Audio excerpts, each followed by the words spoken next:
honeymoon flight, high above the Greek islands, then a strange noise cuts through the sky. The helicopter spins, plunges, and then erupts. A newlywed couple, their pilot, all three gone within seconds. What went wrong up there?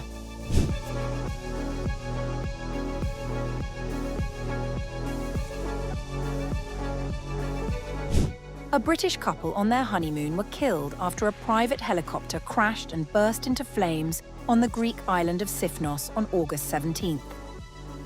The victims, Alexander Cromie and Marie Ebert, were both believed to have been in their early 30s and living in London.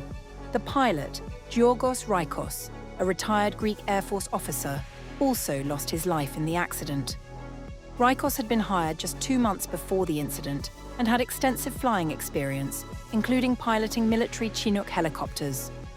The British couple had hired a Canadian Bell 206 helicopter as a private air taxi from Athens to Sifnos as they began their honeymoon. When it was reportedly approaching the heliport in the Tholos area shortly after 6 p.m. local time, witnesses saw it spinning rapidly before plunging to the ground. Moments later, the aircraft erupted into a huge fireball.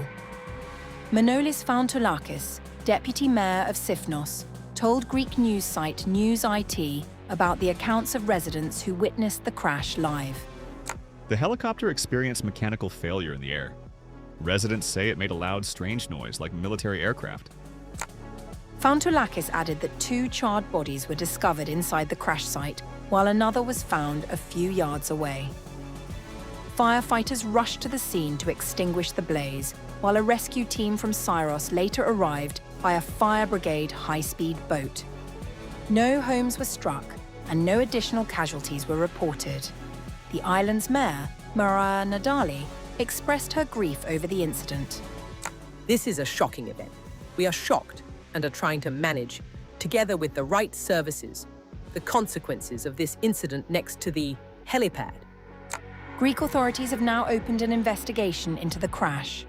A senior cop in the Aegean told The Sun about the probable causes of the crash. There's a good chance the helicopter crashed because of some fault. That is what we are investigating. It was very close to the heliport, and at some point, witnesses reported it making a strange sound. Britain's Foreign, Commonwealth and Development Office said it was in contact with Greek authorities and seeking further information, adding that it stood ready to provide consular support.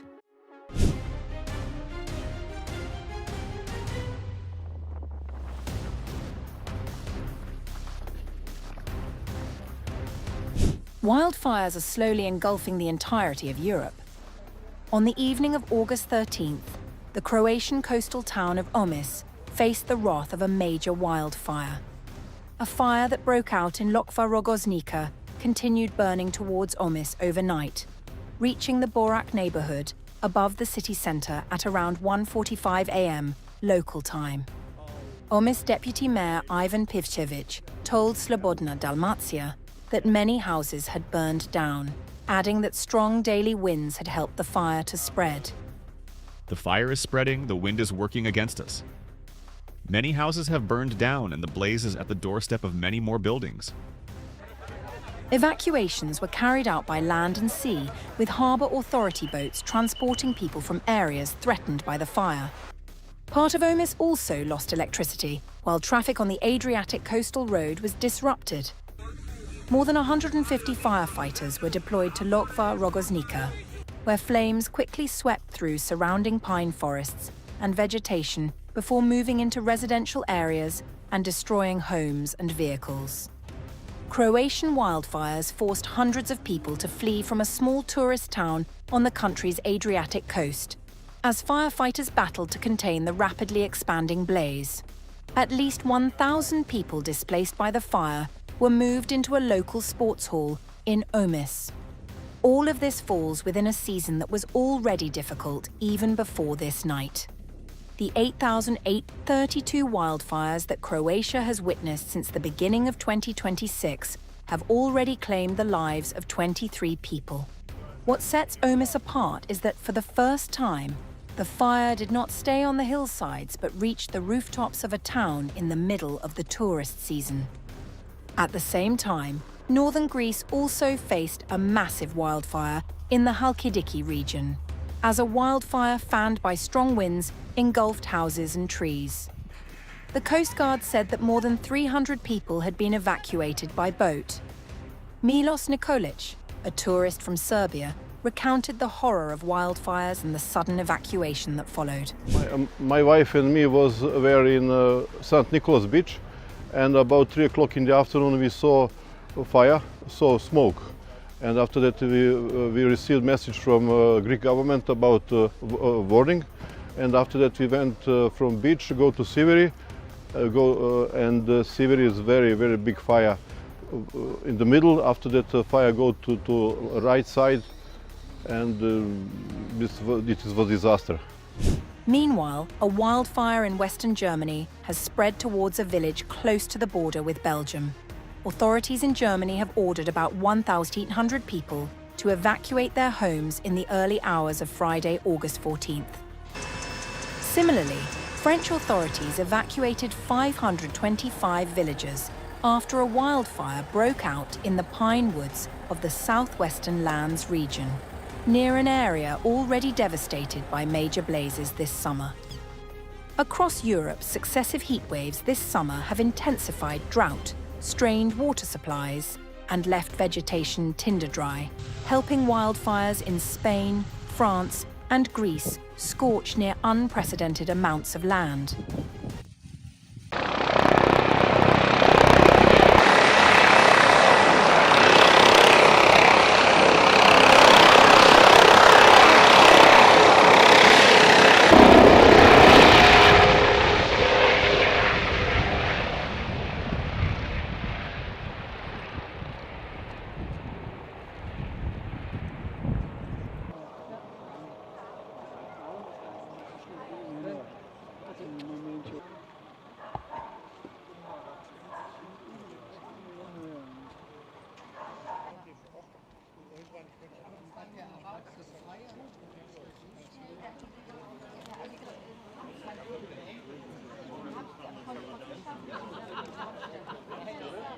Ja, so gegen 4 Uhr kam die Nachricht über die Nina-App, dass wir den Ort sofort verlassen müssen.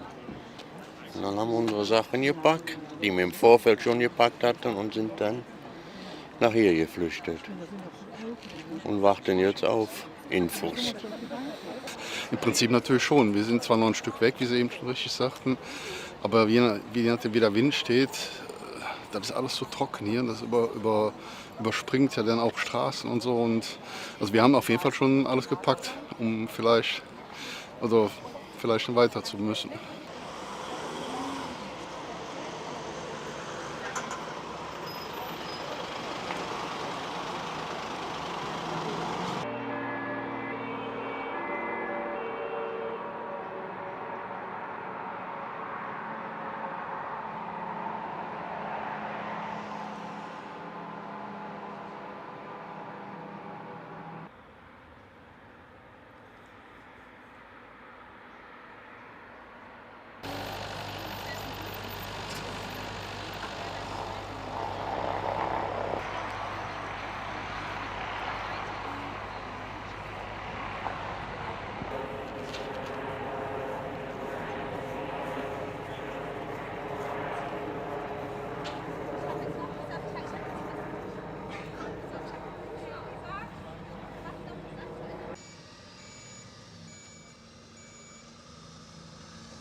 Wenn man von oben drauf sitzt, sieht man, da sind noch sehr viele Feuer, auch kleinere Feuer, die noch offen lodern. Es gibt sehr viele heiße Glutnester. Also wir sind noch lange nicht durch.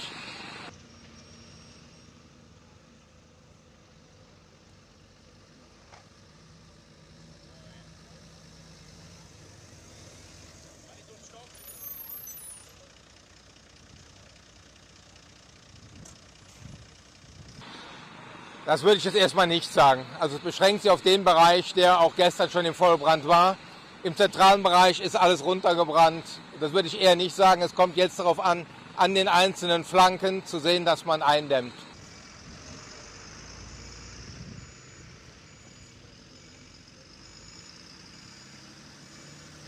Ja, wir haben eigentlich gedacht, dass wir Richtung Westen zu einem Weg, der zur Talsperre führt, und dann entsprechend Schneise einziehen und dann über die Nacht kommen. Aber in der Nacht ist der Wind aufgefrischt, hat mehrfach die Richtung gewechselt und von daher waren wir dann wirklich im Vollfeuer, hatten also Kronenbrände und streckenweise auch sehr starkes Fortschreiten des Feuers, sowohl in die eine Richtung wie auch in die andere. Und das war hinten heraus dann auch der Grund für die Evakuierung des Ortes.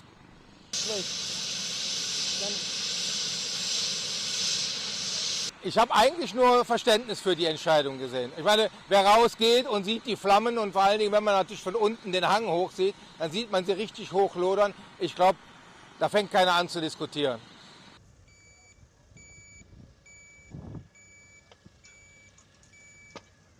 Also weil wir ein Gelände haben, wo wir nicht unbedingt reingehen können, von der Erschließung her, aber zum Teil auch sehr zurückhaltend sind. Der eine oder andere hatte von den Kämpfen im Hirschenwald gehört, es sind noch sehr viele Munitionsreste im Boden und es hat auch im Laufe der Nacht immer wieder mal geknallt und auch ein Aufplatzen gegeben. Also von daher müssen wir auch mit Blick auf die Einsatzkräfte sehr vorsichtig hier unterwegs sein.